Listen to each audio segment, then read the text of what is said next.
Mr. Praveen engaged in retail trade. Reports turnover rupees 1 crore 98 lakh 50,000 for the financial year 22-23. His income from said business as per the books of account is 13 lakh 20,000 computed as per the provision of chapter 4D, profit and gain from business and profession of the Income Tax Act. Retail trade is the only source of income for Mr. Praveen. Okay?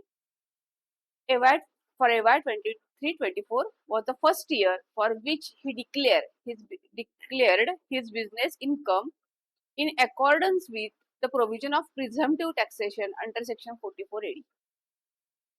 Okay? So आता under section 44 AD जर त्यांनी declare केलंय तर त्याला किती टक्के दाखवावं लागेल? एक सगळ्यात पहिला प्रश्न त्यांचा काय, is mister Praveen also eligible to of presumptive determination? तो प्रिझम्पटिव्ह टॅक्सेशन घेऊ शकतो का? ऑनलाईन स्टुडंट उत्तर देऊ शकतात चॅट बॉक्स मध्ये. तो प्रिझम्पटिव्ह इन्कम स्कीम घेऊ शकतो का 44 AD च्या अंडर? येस, घेऊ शकतो, कारण का त्याचा टर्न ओव्हर लेस दॅन 2 CR आहे. दुसरं त्यांनी काय सांगितलं, रिटेल ट्रेड आहे, ऍझ्युम काय करायचं आहे की whole turnover represent cash receipts. Okay, असं असेल तर त्यांनी प्रिझम्पटिव्ह इन्कम किती दाखवायचंय? 8%. ठीक आहे. सो 198,50,000 च्या 8% किती येतं?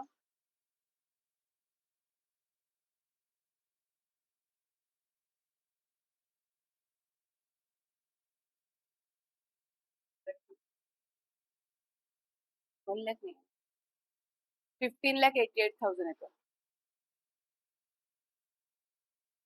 15,88,000. In case Mr. Praveen does not opt presumptive taxation of income for retail trade, what are his obligations under the Income Tax Act? सांगा. आता बघा, त्याला 15,88,000 दाखवावंच लागेल. त्याचं ऍक्च्युअल प्रॉफिट आहे 13,20,000, जो कमी आहे. सो जर त्याला प्रिझम्पटिव्ह इन्कम स्कीम घ्यायची नसेल तर त्याच्यासाठी ऑब्लिगेशन्स काय आहेत? काय करावं लागेल त्याला?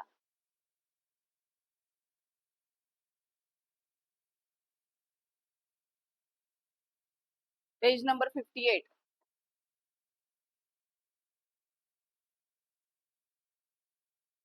Maintenance of books of account आणि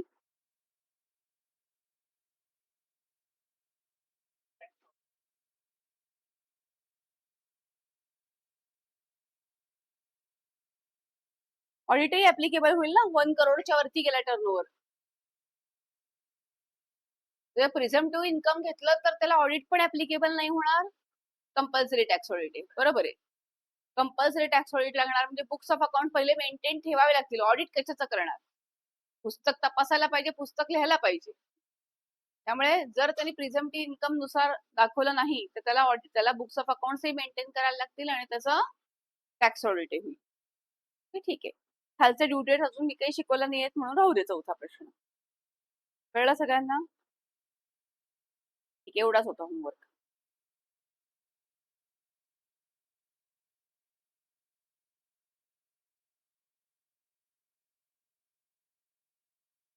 आता आपल्याला बिझनेस वरती आता प्रिझम्पटिव्हचं बघितलं आपण.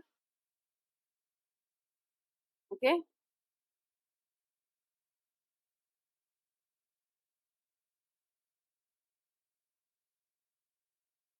हे एक एक्झाम्पल तुम्ही करू शकता. रेम्युनरेशनचं कॅल्क्युलेशन करायचंय 7.5 लाखाचं. होमवर्कला करा, उद्या करू आणलं तरी चालेल.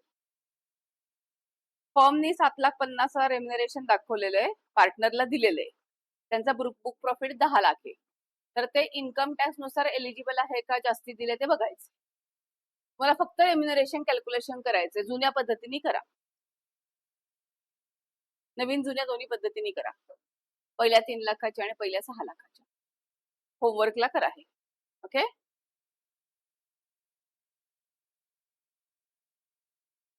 जमेल फक्त रेम्युनरेशन कॅल्क्युलेशन. पहिल्या 3 लाखाचे 90% आणि दुसऱ्या नवीन केसमध्ये पहिल्या 6,90,000. ठीक आहे. आता हे झालं प्रिझेम्प्टिव्ह. आपण काय बघितलं, प्रिझेम्प्टिव्ह इन्कम कसे कॅल्क्युलेट करतात. ओके, आता आपण बघणार आहोत की नॉर्मल व्यावसायिकाचं कसं कॅल्क्युलेट करतात. आता मिस्टर विकास, आता सगळ्यात काय बघायचं की कोण आहे. मिस्टर विकास, मिस्टर विकास आहे म्हणजे हा असेसी झाला इंडिव्हिज्युअल. सगळ्यात पहिलं ते बघायचं का आता आपल्या टॅक्सेशनसाठी.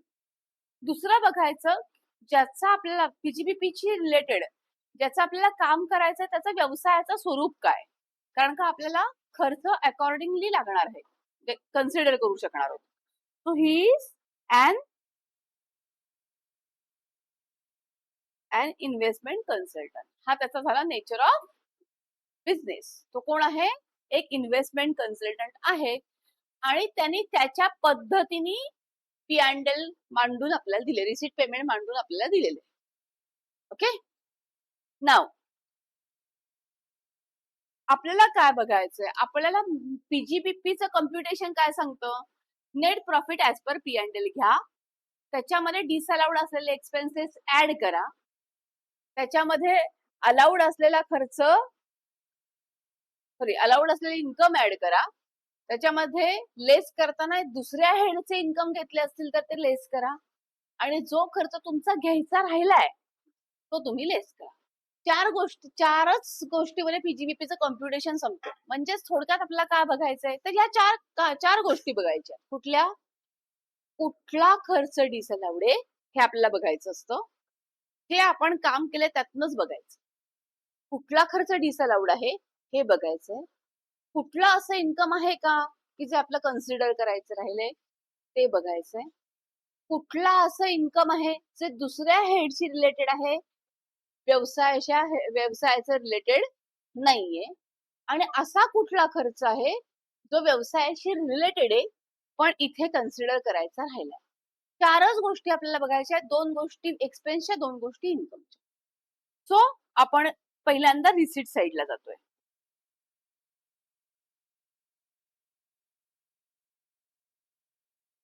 रिसीट, आता त्याचं रिसीट म्हणजे त्याची इन्कमची साईड. आता इन्कम मध्ये आपल्याला काय बघायचंय, कुठलं इन्कम व्यवसायाशी रिलेटेड आहे, कुठले इन्कम व्यवसायाशी रिलेटेड नाहीये.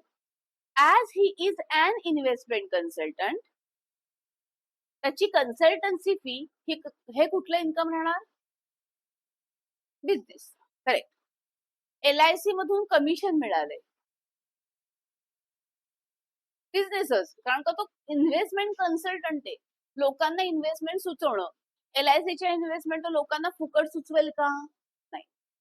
त्या इन्व्हेस्टमेंट सुचवण्याच्या मोबदल्यात, कारण का LIC कमवणार आहे त्याने सुचवल्यामुळे, तो काय म्हणणार मलाही द्या थोडस. त्यामुळे LIC मधनं मिळणारं कमिशन हा त्याच्या इन्व्हेस्टमेंट कन्सल्टन्सीचाच भाग आहे. तो PGBP. Commission for post office,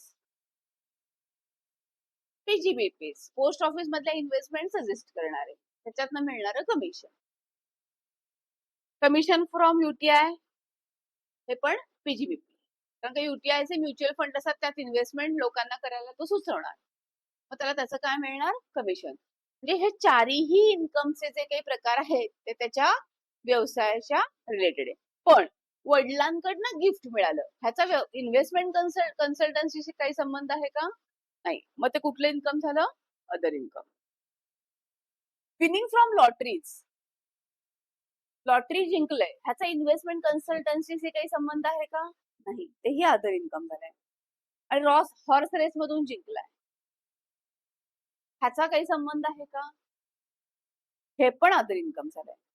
so हे सगळे नॉन बिझनेस इन्कम तिन्ही आपल्याला काय मिळाले, income not related to PGBP, आपल्याला हे 3 मिळाले.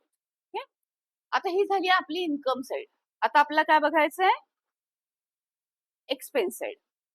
एक्सपेन्स साइड बघताना आपल्याला खालचे आधी इन्फॉर्मेशन वाचून घेऊयात.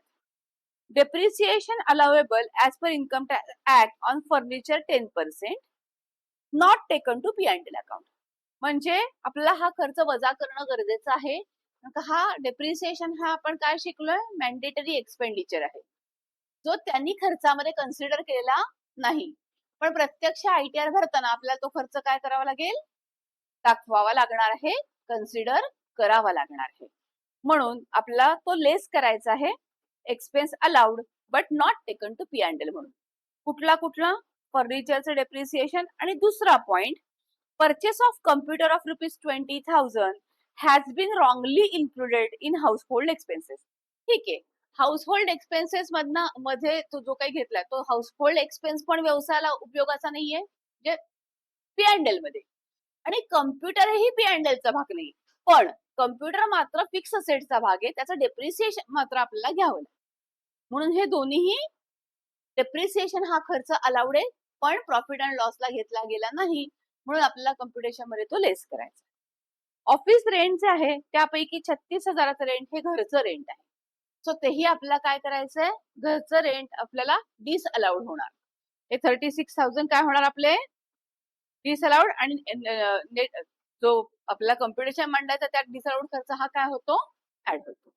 आता ठीक आहे, आता आपण इथे इन्फॉर्मेशन आपली वाचून झाली आहे. आता त्यांनी जे काही पेमेंट्स केलेत ते खर्च आपल्याला बघायचे आहेत व्यवसायाशी रिलेटेड आहे का नाहीये. स्टाफची सॅलरी व्यवसायाशी रिलेटेड खर्च आहे का नाही, आहे. पण प्रोप्रायटरने स्वतःनेच घेतलेली सॅलरी नाहीये. पार्टनर्सला दिलेलं रेम्युनरेशन इंटरेस्ट चालणार आहे, पण मी इथे लिहून दिलेलं आहे salary to owner proprietor not allowed, interest on proprietor's capital not allowed. लक्षात घ्या, हा इंडिव्हिज्युअल आहे, माझाच व्यवसाय आणि मी मलाच सॅलरी देते. अरे मिळणार इन्कम माझाच आहे, मला स्वतःला सॅलरी देता येणार आहे का, नाही. सो प्रोप्रायटरने स्वतःसाठी 60,000 विड्रॉ केलेत, हे डिसअलाउड आहे, हे ड्रॉइंग झालं. प्रोप्रायटरने स्वतःसाठी 60,000 विड्रॉ केलेत की त्याची सॅलरी म्हणता येणार नाही, हे ड्रॉइंग आहे, हे डिसअलाउड आहे. ट्रॅव्हलिंग कन्व्हेन्स अलाउड, ऍडव्हर्टिजमेंटचा खर्च अलाउड. ऑफिस रेंट 84 आहे, त्यापैकी 36,000 डिसअलाउड होणार आहे कारण का ते रेसिडेन्शियल रेंट आहे, घराचा भाडा आहे. हाऊसहोल्ड एक्सपेन्स 39,000 पूर्ण डिसअलाउड आहे. त्यातनं 20,000चा कम्प्युटर हा आपल्याला कुठे दाखवायचा आहे, असेट मध्ये दाखवायचा आहे. कम्प्युटर हा आपला खर्च नाहीये, आपली असेट आहे. ओके, त्यामुळे एनी हाऊ 39,000 हे डिसअलाउड होणार आहे. ओके, कारण का असेट सुद्धा डिसअलाउड. एंटरटेनमेंट एक्सपेन्सेस अलाउड आहेत. एंटरटेनमेंट म्हणजे चहा पाण्याचा खर्च, त्याच्याकडे गेस्ट येत राहणार, तो त्यांना चहा पाणी विचारणार. परचेस ऑफ फर्निचर डिसअलाउड का, फर्निचर हा आपला खर्च नव्हे, फर्निचर ही आपली काय आहे, ऍसेट आहे. खर्चात ना डिसअलाउड होईल, आपण असेट मध्ये लिहू. P&Lच्या डेबिटला फर्निचर नाही आलं पाहिजे. टेलिफोन एक्सपेन्स मात्र अलाउड आहे. स्वतःची लाईफ इन्शुरन्स डिसअलाउड, स्वतःची medical treatment disallowed. Newspaper journals allowed, त्यांच्या इन्व्हेस्टमेंट कन्सल्टंट डॉक्टर यांच्याकडे न्यूजपेपर जर्नल्स लोकांना वाचण्यासाठी ठेवलेली असतात, तो अलाउड खर्च आहे, इन्कम टॅक्सनी मान्य केलेला खर्च आहे.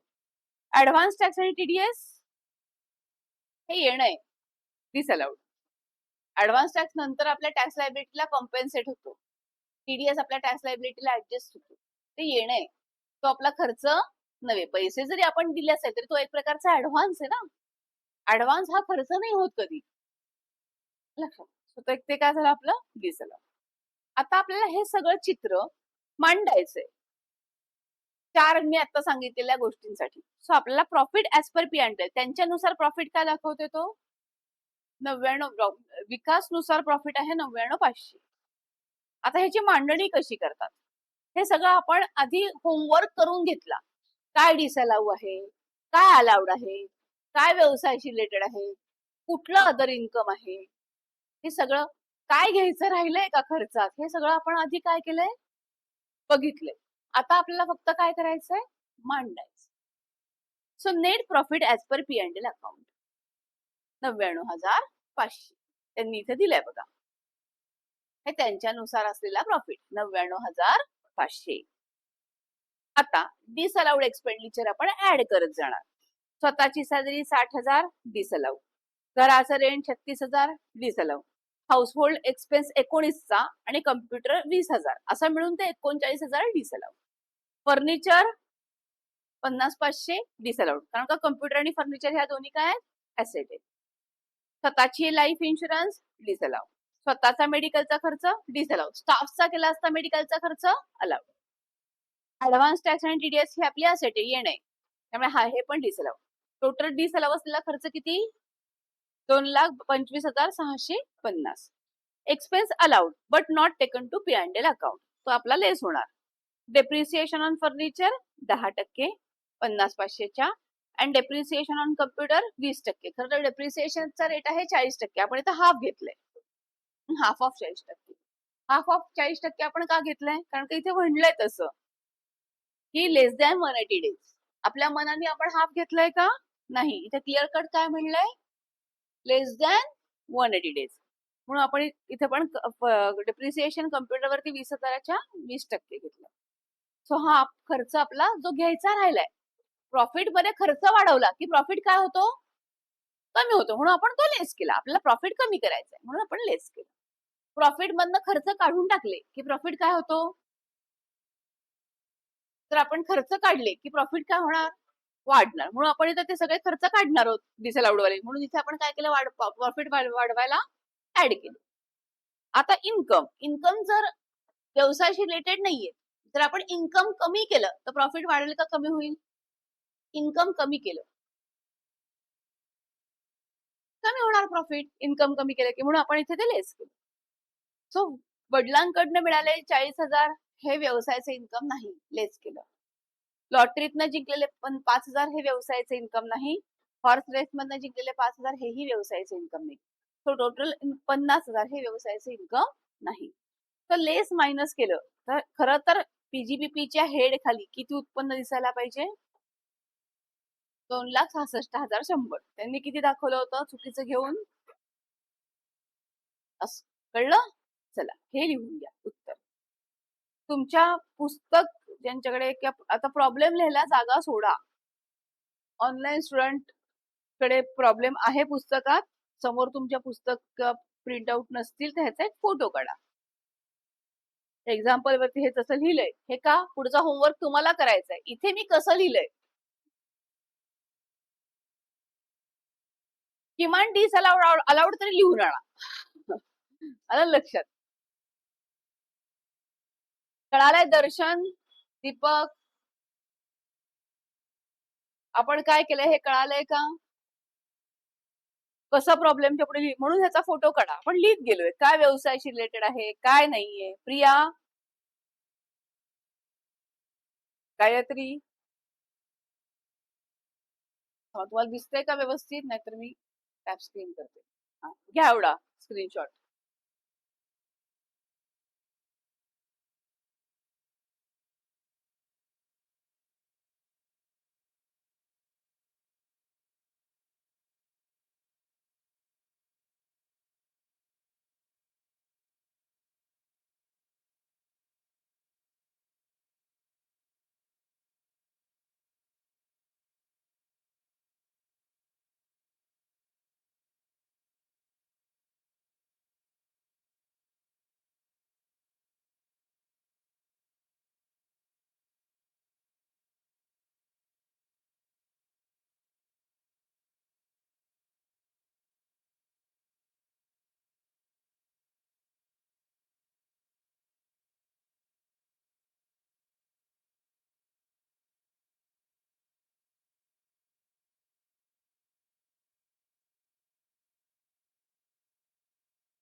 काढला एवढा फोटो. तुमचं हे लिहून झालंय, अलाउड डिसअलाउड. एकच मिनिट. ठीक आहे.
प्रॉब्लेम लिहूनच घेतला का? ठीक आहे, ठीक आहे, हरकत.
त्या फिगर थोडे छापताना खाली वर आहेत, बाण केलेले आहेत मी.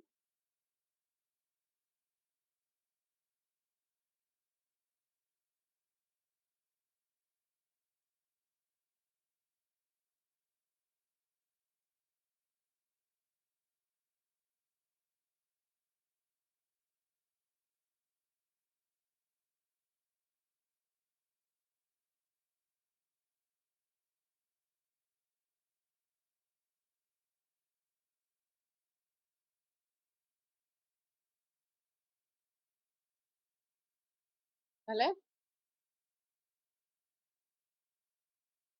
त्याचा एक फोटो काढा ऑनलाईन स्टुडंट.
99 500 पर्यंत झालेलं लिहून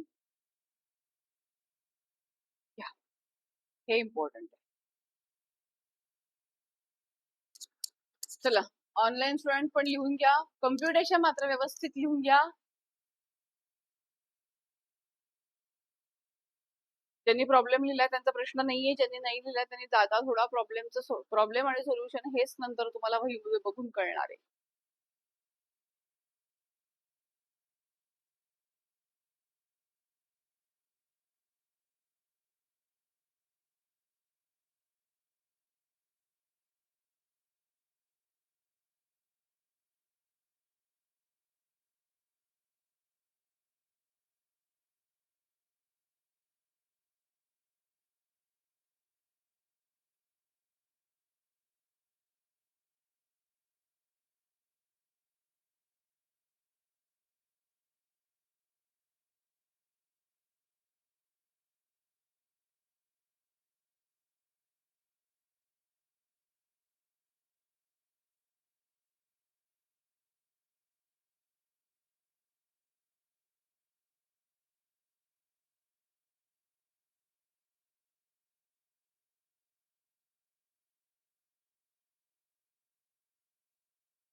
कम्प्युटेशन लिहून झालं की सांगा.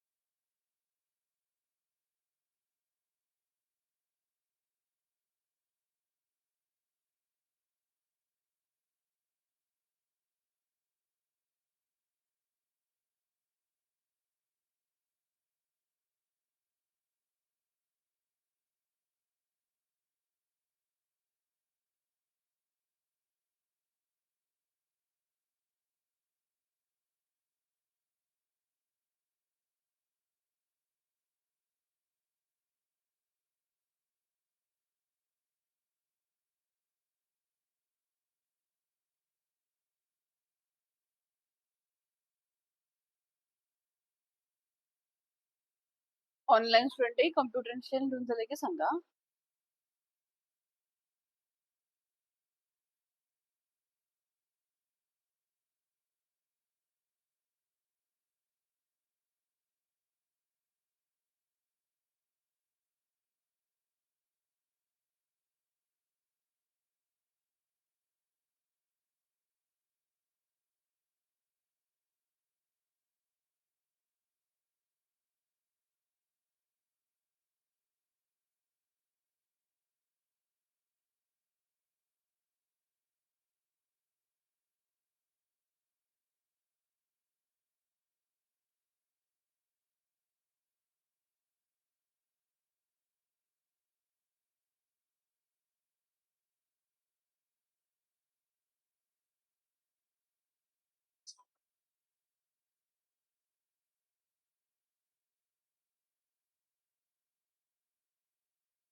डन, लिहून झालंय सगळ्यांचं?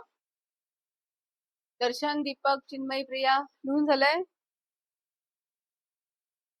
अक्षरा, प्रसाद, गायत्री, चैताली, रौनक, किरण?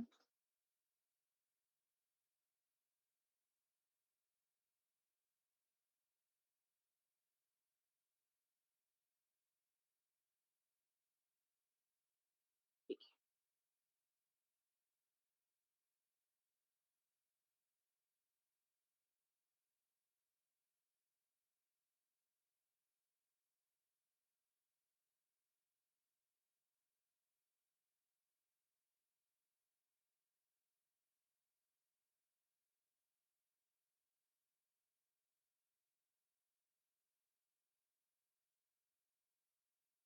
डॉक्टर विजय, फोटो काढा होमवर्कचा.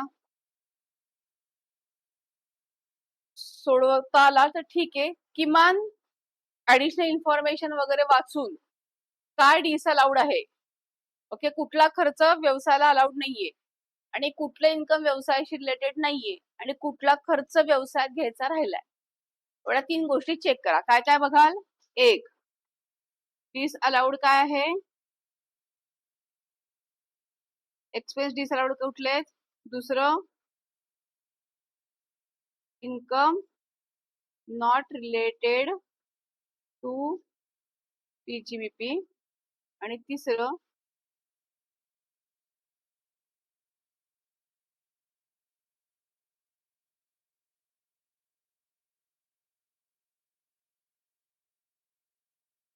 Expense related to PGBP not taken to P and L account.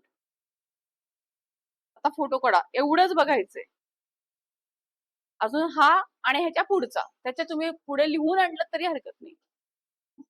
तुम्हाला कम्प्युटेशन मांडायला जमलं तर सोन्याहून पिवळं, पण नाही जमलं तरी किमान तुमच्या लेखी डिसअलाउड काय आहे, अलाउड काय, एवढं बघा. ओके, फोटो काढून घ्यायचा. काढला फोटो? ऑनलाईन स्टुडंट तुम्ही हे काढून घेतलंय होमवर्क साठीचा फोटो? स्क्रीनशॉट फोटो काहीतरी काढा. सेम.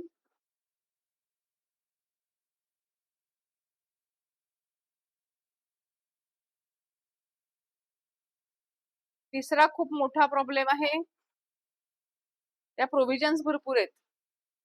बघायचं हेच आहे, बघायचं काही वेगळं नाहीये, पण त्याला ऍडिशनल इन्फॉर्मेशन भरपूर आहे, ती व्यवस्थित वाचून सॉल्व्ह करायचंय. चला, एवढा फोटो काढा. जगदीश,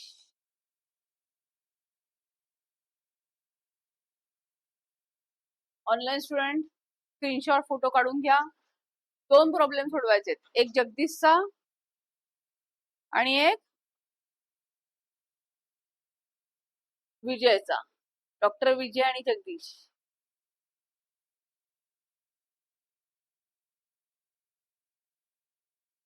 काय सांगितलं मी? कम्प्युटेशन मांडायला जमलं तर उत्तम, नाहीच जमत असेल कम्प्युटेशन मांडायला तर किमान काय अलाउड आहे, काय डिसअलाउड आहे, कुठला खर्च घ्यायचे राहिलेत का, कुठले इन्कम व्यवसायाशी रिलेटेड नाहीये.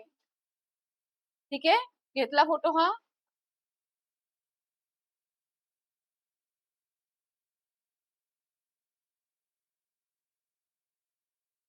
चला, 2 प्रॉब्लेम होमवर्क आहेत, ते आपण उद्या डिस्कस करणार. ओके, तुमच्या लेखी तुम्ही सोडवून आणा. असं होणार नाही की तुम्हाला काहीच येणार नाही. काहीतरी तुमच्या लेखी अलाउड आहे, काहीतरी डिसअलाउड आहे. होमवर्क करायचंच नाही असं करू नका. ओके, नाव 4th आणि महत्वाचा हेड. 3 हेड झाले आपले, सॅलरी, हाऊस प्रॉपर्टी आणि हा पीजी. आता आपण चौथा, हाही थोडासा मोठा आणि महत्वाचा हेड आहे, तो म्हणजे कॅपिटल गेन. कॅपिटल गेन ह्याचा अर्थ काय? According to income tax act 1961, head of capital gain is defined as gain derived on transfer of capital asset. तुमची कॅपिटल असेट विकून झालेला गेन म्हणजे फायदा. मग कॅपिटल असेट म्हणजे काय? Under section 2 subsection 14 of the Income Tax Act, capital asset is defined as property of any kind. तुमची मालमत्ता, कुठल्याही स्वरूपाची मालमत्ता. लक्षात घ्या, प्रॉपर्टी म्हणजे स्थावर मालमत्ता हा मालमत्तेचा एक प्रकार आहे. जमीन असणं, घर असणं, बंगला असणं, ही झाली स्थावर मालमत्ता. हा तुमच्या मालमत्तेचा प्रकार आहे. अशी कुठलीही मालमत्ता कशाला म्हणायचं, त्याला आपल्याला रिसेल व्हॅल्यू, ती आपली सगळी मालमत्ताच. सोनं ही पण मालमत्ताच झाली. शेअर, म्युच्युअल फंड हे पण मालमत्ताच झाले आपल्या. का? विकून पैसे मिळणार ना. जे विकून मला पैसे मिळणार ती माझी मालमत्ता. Okay, including property held for it business. Even व्यवसायासाठी सुद्धा जी प्रॉपर्टी तुम्ही परचेस केली असेल त्याचंही उत्पन्न व्यवसायाचं कॅपिटल गेन ह्या हेडिंग खालीच गेलं पाहिजे. Okay, it includes all type of real property as well as rights in property. त्याच्यामध्ये तुमच्या रिअल इस्टेटच्या प्रॉपर्टी पण येतात आणि प्रॉपर्टी मधले हक्क पण येतात. ओके, ठीक आहे. आता कॅपिटल गेन म्हणजे काय ते लिहा. पहिला कॅपिटल असेट म्हणजे काय ते लिहा. मग ट्रान्सफरची डेफिनेशन मी सांगेन. ट्रान्सफर म्हणजे काय, फक्त विकणं हे ट्रान्सफर नव्हे. ओके, विकणं हे ट्रान्सफरचा एक भाग आहे.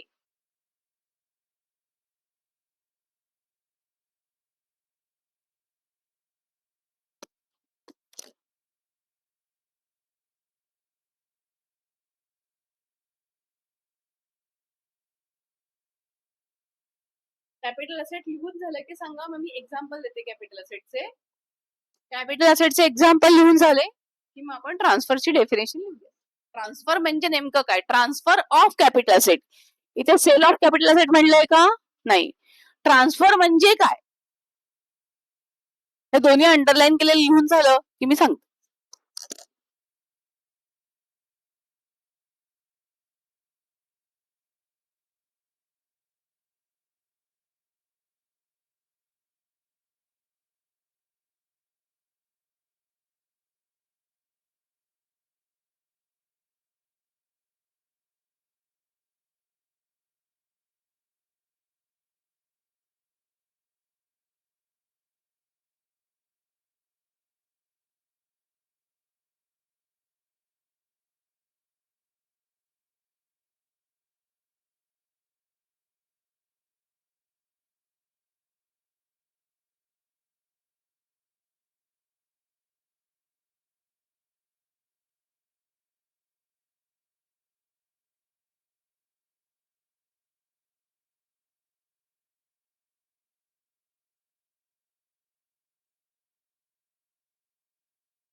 डन झालंय. कॅपिटल ॲसेट म्हणजे काय इथपर्यंत लिहून online students?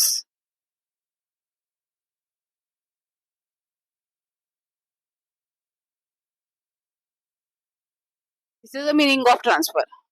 Under section 2 subsection 47 transfer म्हणजे काय? Sale or exchange of asset. तुम्ही विका किंवा एक्सचेंज करा. मी तुला एक असेट दिली, तुम्हाला एक असेट दिली, दोघांसाठी ते ट्रान्सफर झालं. रिलिंग्विश किंवा एक्सटिंग्विश म्हणजे काय? हक्क सोडणे हाच प्रकार. ओके. रिलिंग्विश एक्सटिंग्विश ह्या दोन्हीचाही अर्थ हक्क सोडणे हाच होतो. कंपल्सरी ऍक्विजिशन अंडर लॉ म्हणजे रस्ता काढायचा तर जमिनी ताब्यात घेतल्या जातात. बरोबर आहे. ताब्यात घेतल्या, ताब्यात द्या नाही म्हटलंय, जमीन ताब्यात घेतल्या त्याचे पैसे दिले जातात. सो कंपल्सरी ऍक्विजिशन झालं हे अंडर लॉ. किंवा एखाद्या केसच्या अंडर, एखाद्या केसच्या अंडरचं कंपल्सरी ऍक्विजिशन असेल. Conversion of an asset into stock. एखाद्या मालमत्तेला तुम्ही स्टॉक मध्ये कन्व्हर्ट करत असाल तर तुम्ही ती सेलच केली असं होतं. कारण का तुम्ही ती पुढे विकणार आहात ना. ती प्रॉपर्टी आता तुमची राहिलेली नाही, ती तुम्ही थर्ड पर्सनला विकणारच स्टॉक मध्ये कन्व्हर्ट करून. स्टॉक मध्ये कन्व्हर्ट करणं हाही कॅपिटल गेनचा भागच आहे. Handing over the possession of an immovable property in part of performance of a contract for the transfer of the property. For example, अगदी सोप्या भाषेत, याची सोपी भाषा काय? पॉवर ऑफ अटर्नी दिलीये मी, कॉन्ट्रॅक्ट केलं म्हणजे एखाद्या प्रॉपर्टीचे मी हक्क दिले. मी एखाद्या प्रॉपर्टीची माझ्या नावावर प्रॉपर्टी आहे आणि मी माझ्या मुलीला पॉवर ऑफ अटर्नी करून दिली की ह्या प्रॉपर्टीचं तू काही कर, तू विक, काही कर, पैसे तुलाच ठेव. हा एक प्रकारे काय झाला? कॅपिटल गेनच. Distribution of asset on dissolution of firm, LLP, body of individual or AOP. म्हणजे काय? फर्मच्या नावाने, लिमिटेड लायबिलिटीच्या नावाने पार्टनरशिपच्या नावाने आहे, एखाद्या बॉडी ऑफ इंडिव्हिज्युअलच्या नावाने आहे, एखाद्या असोसिएशनच्या नावाने प्रॉपर्टीज आहेत. जेव्हा असोसिएशन बंद होईल, फर्म बंद होईल, तर त्या प्रॉपर्टी कुणाला मिळणार? पार्टनर्सला. That is called as transfer. Transfer of capital asset by partner or member of a firm or AOP by way of capital contribution. म्हणजे माझ्याकडे समजा फ्लॅट आहे, माझ्याकडे पैसे नाही आहेत, माझ्याकडे फ्लॅट आहे, माझ्या पार्टनरकडे पैसे, त्यांनी पैसे कॅपिटल म्हणून पैसे आणले आणि मी माझा फ्लॅट दिला, फर्मच्या नावाने करून टाकला. माझं नाव राहिलं का? नाही. त्यांनी कुणाचं नाव टाकलं त्याच्यावर? फर्मचं. ट्रान्सफर केला, पैसे नाही घेतले, still it will called as transfer. माझ्यासाठी मी फर्मला ती प्रॉपर्टी विकलीच, मला त्याच्यावर काय करावं लागेल? बाजारा भाव काढून कॅपिटल गेन कॅल्क्युलेट करावं लागेल. कळलं? स्क्रॅप. तुम्ही एखादी कॅपिटल असेट स्क्रॅप म्हणून विकायला काढली तरी सुद्धा ती काय होणार? ट्रान्सफर.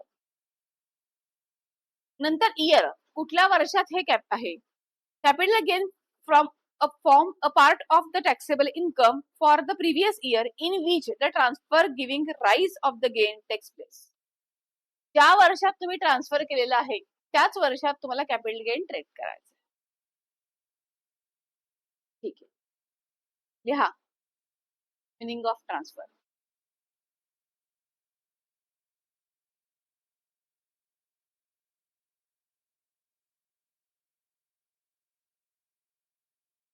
ते कॅपिटल घेतले, ते तुम्ही लोन घेतलं असंच.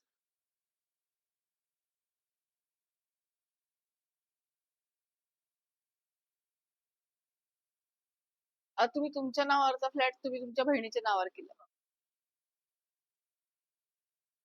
तर ते आता त्याला अर्थात ब्लड रिलेशनला नाहीये, गिफ्ट डीड मध्ये तुम्ही करू शकता. सख्या ब्लड रिलेशन म्हणजे तुम्ही तुमच्या सख्या भावाच्या नावावरती प्रॉपर्टी करू शकता गिफ्ट डीड करून, पण भावाच्या बायकोच्या नावावर नाही करू शकत. तुम्ही ते जर भावाच्या बायकोच्या नावावर केलं तर that will treated as sale deed. आई वडील मुलांच्या नावाने प्रॉपर्टी करू शकतात पण सुनेच्या नाही.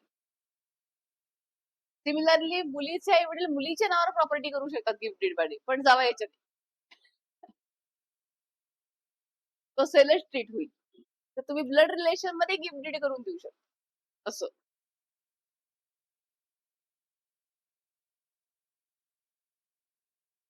असं एका माझ्या क्लायंटची केस झाली होती. त्यांचं लोन लोन नव्हतं होत. त्यांचं सुरुवातीला त्यांचे प्रायव्हेट जॉब होते. सॅलरी स्लिप्स वगैरे मिळत नव्हते मग. तर भावाच्या नावावर त्यांनी लोन काढलं, प्रॉपर्टी घेतली. आणि नंतर जेव्हा त्यांचे हे स्ट्रॉंग झाले हे, तेव्हा त्यांना ते लोन टेक ओव्हर करायचं होतं. काही पैसे त्यांनी जमवले पण होते, अर्धे पैसे भरले, अर्धे लोन टेक ओव्हर करायचं होतं. तर आता प्रॉपर्टी भावाच्या नावावर होती. आता हे दोघं नवरा बायको होते. अशी यांनी हो प्रॉपर्टी घ्यायला गेले असते तर दोघांच्या नावाने घेता आली असती. पण ते म्हणाले जर तुमच्या नावाने करायचं म्हटलं म्हणजे सख्या भावाच्या नावाने गिफ्ट डीड होईल. पण भावाच्या बायकोच्या नावाने हा जर ट्रान्सफर करत असेल तर ह्यांना ते सेल डीडच दाखवायला नाही. मग फक्त एका भावाच्या नावाने ट्रान्सफर करून घेतलं. ट्रान्सफर पण नाही, गिफ्ट डीड करून घेतलं. लोन पण ट्रान्सफर होत नाही. ते लोन अर्ध फेडलं. रिन्युएशनचं लोन दाखवलं आणि त्यातनं उरलेलं लोन फेडलं.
चौथ्या पॉइंट पर्यंत लिहून झालंय ना सगळ्यांचं?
का? ती फक्त शेअरला लिमिट आहे. इथे तुम्हाला गेन झाला की टॅक्सेबल. काही एक्झाम्पन्स पण आहेत ना ह्याला, तर आपण ह्याच्यात सगळं बघणारच आहोत.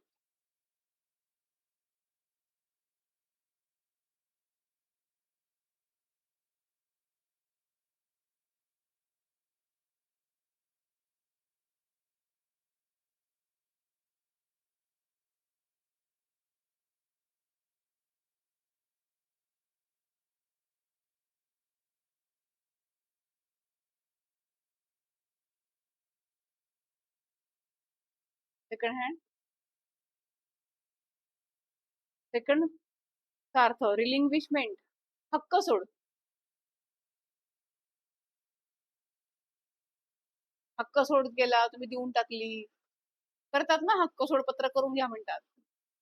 असं काही केलं तरी तुमच्यासाठी तो सेलच झाला. तुमची इच्छा हक्क सोड करून फुकट द्यायची. सरकारचं काय स्वाद उडतं ना. तुम्ही हक्क सोड करून फुकट द्या, सरकार त्याला ट्रान्सफर ट्रीट करणार. हक्क सोड पत्र केलं जातं ना, जो हक्क सोड पत्र करतो त्याच्यासाठी तो सेल झाला, ट्रान्सफर झाला. Year of taxability. पुढचं लिहून घे, year of taxability.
Now asset which do not come under head of capital asset.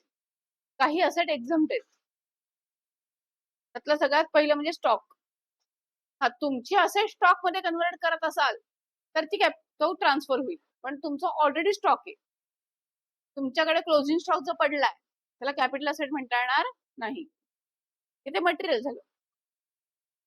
त्याच्यानंतर तुमच्या घरगुती वस्तू कॅपिटल असेट नाही. म्हणजे घरात असलेले कपडे, घरातलं फर्निचर, घरातल्या गाड्या, पर्सनल यूज साठी असलेली, आपले असलेले मोबाईल फोन, हाऊसहोल्ड गुड्स म्हणजे हाऊसहोल्ड फ्रीज, हाऊसहोल्ड भांडी, हे कॅपिटल असेट मध्ये घेतलं नाही. पण ज्वेलरी मात्र, घरगुती ज्वेलरी कॅपिटल असेट आहे. तुम्ही घरातलं सोनं जरी विकत आहात तरी तो कॅपिटल गेनचा भागच आहे. लक्षात, घरातलं तुम्ही काय विकलं, सोनं, तरी पण ते काय म्हणून ट्रीट होणार, capital gain. Rural agricultural land, खेडेगावामधली शेतातली जमीन ही काय एक्झम्प्ट आहे. पण जी जमीन अर्बन एरियाच्या जवळ आहे ती नाहीये एक्झम्प्ट. मग किती जवळ आहे, less than or equal to 2 kilometre. Urban area पासून 2 किलोमीटर आहे, जिथलं पॉप्युलेशन 10,000पेक्षा जास्ती पण 1,00,000पर्यंत. कितीपर्यंत? 10,000पेक्षा जास्ती पण 1,00,000पर्यंत असं पॉप्युलेशन आहे. आणि जे खेडेगाव अर्बन एरियाच्या 2 किलोमीटर अंतरावर आहे. एखादं खेडेगाव अर्बन एरियाच्या 6 किलोमीटर अंतरावर आहे पण पॉप्युलेशन 10,000पेक्षा जास्ती आणि 1,00,000पेक्षा कमी आहे. सॉरी, 1,00,000पेक्षा जास्ती आणि 10,00,000पेक्षा कमी आहे. आणि 8 किलोमीटर अंतरावरती अर्बन एरियाच्या बॉर्डर पासून 8 किलोमीटर पर्यंत अंतरावर असलेलं गाव जिथं पॉप्युलेशन 10,00,000पेक्षा जास्ती. हे मात्र जरी रुरल एरिया असतील तरीही इथली असेट एक्झम नाही. या प्रकारे पॉप्युलेशन असेल तर. पण अगदी अति दुर्गम भागातलं खेडेगाव आहे आणि तिथली शेतजमीन आहे, ती मात्र काय होणार? एक्झम्प्ट आहे कॅपिटल असेट मधून. ती कॅपिटल असेट म्हणून ट्रीट होणार नाही. या व्यतिरिक्त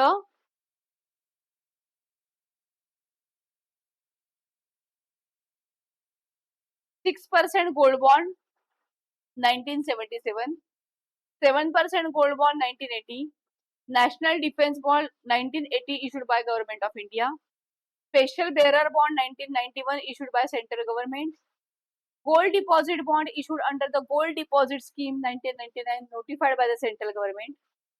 हे सगळेच एक्झम्प्ट आहेत. ओके, ह्या सुद्धा कॅपिटल असेट नाहीयेत. पण following personal use asset are treated as capital asset. एक, ज्वेलरीत आपण बघितलंच आहे किती कॅपिटल असेट आहे.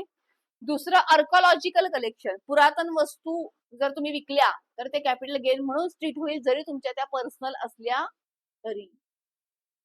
ड्रॉइंग पेंटिंग, तुमचे ड्रॉइंग पेंटिंग पर्सनल असले तरीही ती कॅपिटल असेटच आहे, त्याच्यातही होणारा गेन हा कॅपिटल गेन आहे. त्याच्यानंतर any art work held for personal use by the assessee or any member of his family depend on him. Okay, depend on him. So drawing, painting, पुरातन वस्तूंचं कलेक्शन हे सगळं काय आहे? कॅपिटल असेटच आहे. जातात चित्र लाखो रुपयाला, करोड रुपयाला सुद्धा चित्राची किंमत आहे. फार जुन्या वस्तू असतील त्यांनाही किंमत आहे पुरातन वस्तूंना. ह्या सगळ्या कॅपिटल असेट म्हणून ट्रीट होते. हे एक्झम्प्टेड नाहीयेत. पण हे special bearer bond, gold bond हे सगळे काय आहेत? कॅपिटल असेट नाही. लिहा heading, asset which do not come under the head of capital asset. आणि एवढं लिहून थांब. हे सोवेरियन बॉन्ड आहेत. हे जे आहेत ना गोल्ड डिपॉझिट, ते सोवेरियन गोल्ड बॉन्ड म्हणतात त्याला. Asset which do not come under the head of capital asset. इथलं लिहून घ्या, मग मी पलीकडचं दाखवतो. एवढं लिहून थांबूयात आज.